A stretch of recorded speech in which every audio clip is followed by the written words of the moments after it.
Il y a plus de films qui se font en France qu'en Suisse romande, c'est normal, c'est une population plus importante, quoi. Mais c'est aussi une production qui est plus industrialisée qu'en Suisse romande, et donc il y a des possibilités artistiques en Suisse romande qui sont vraiment exceptionnelles, qui sont plus grandes qu'en France aujourd'hui. J'espère que ça va rester le cas très longtemps. Et donc il y a des projets différents qui se montent.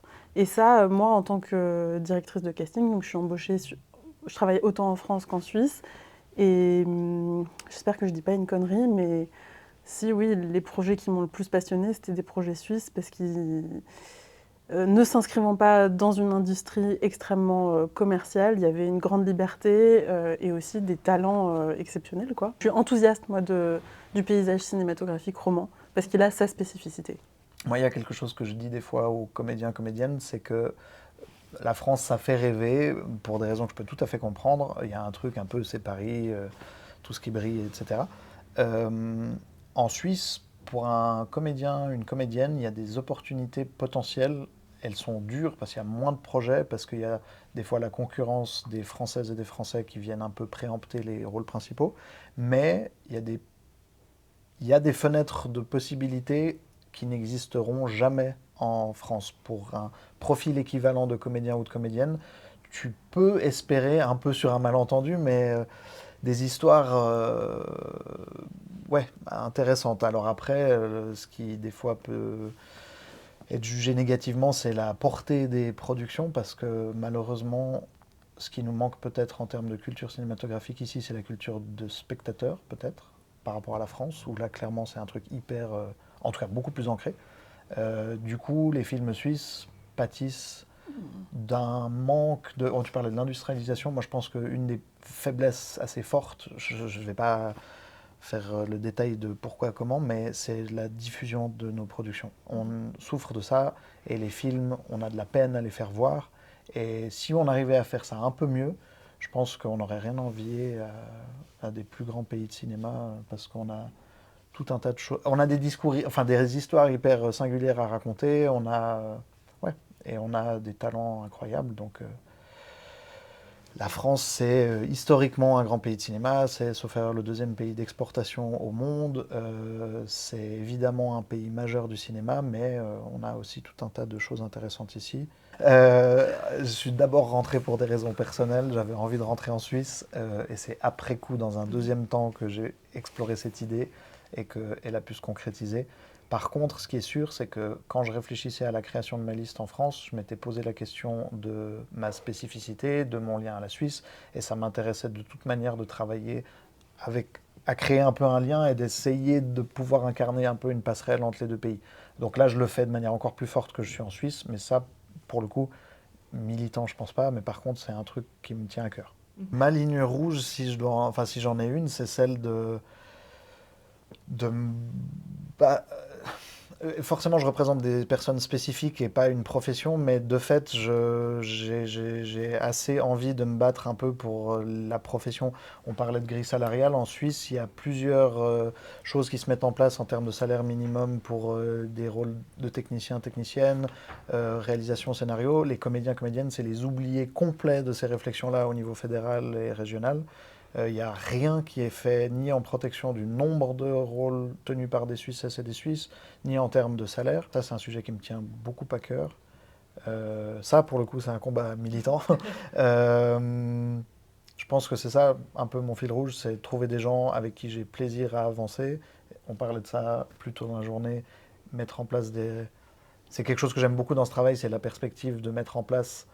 Ça fait une dizaine d'années maintenant que je travaille là-dedans. J'ai personne avec qui j'ai travaillé pendant 10 ans, mais j'ai des amitiés dans ce métier depuis 10 ans. Et puis l'idée, c'est un jour de pouvoir me retourner et de voir que j'accompagne des gens depuis 10, 15, 20 ans. Et chacun et chacune aura son fil rouge, mais de pouvoir me dire que j'ai aidé à le façonner individuellement, ça, ce serait chouette.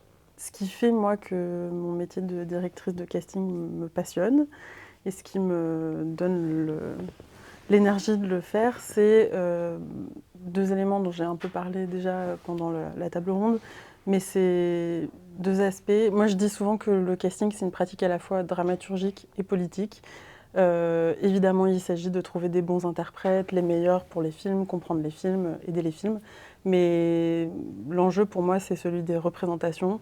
Et à mon échelle, qui est toute petite, j'espère pouvoir changer un petit peu les représentations qui sont sur nos écrans et pour qu'il y ait beaucoup plus de diversité. Parce qu'il y en a très très peu.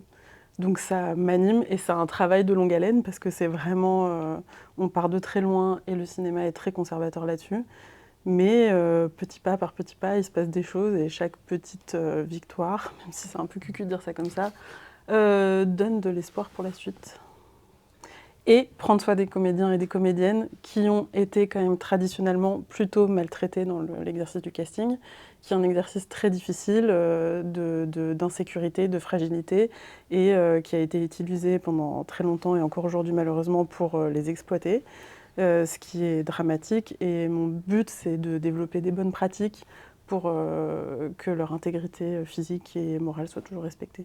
C'est en cours de formalisation en Suisse par un collectif.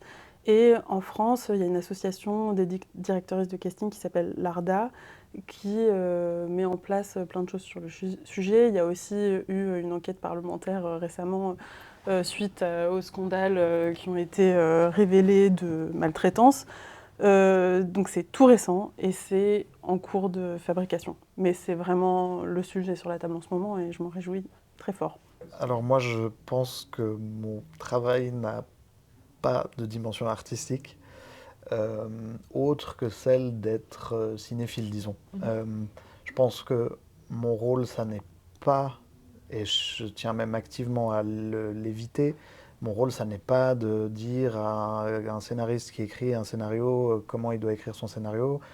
C'est le travail de lui, de l'équipe d'écriture, de la production. Il y a déjà bien assez de monde qui se pose cette question-là.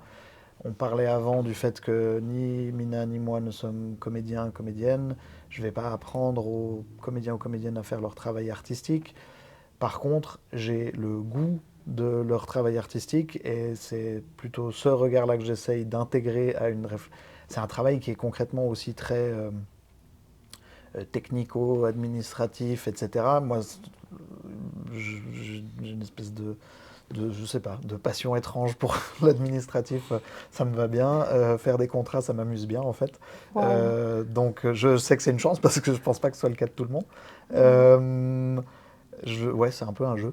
C'est assez chouette. Mais à la fois, je dis ça, mon travail n'est pas artistique, mais il est important de le mettre au service de l'artistique. Et donc, de ne jamais oublier que je m'inscris dans un milieu culturel et artistique. Et que je ne fais pas le travail que je fais comme on ferait, je sais pas, et sans jugement de valeur, mais dans un cabinet comptable ou quelque chose comme ça, où c'est pas ça le cœur, disons. Et c'est vrai, je pense, de toutes les actrices du milieu culturel. On essaye de mettre, qu'on ait un travail artistique, technique, manuel, artisanal, que sais-je, au service d'un projet artistique ou de plusieurs projets artistiques.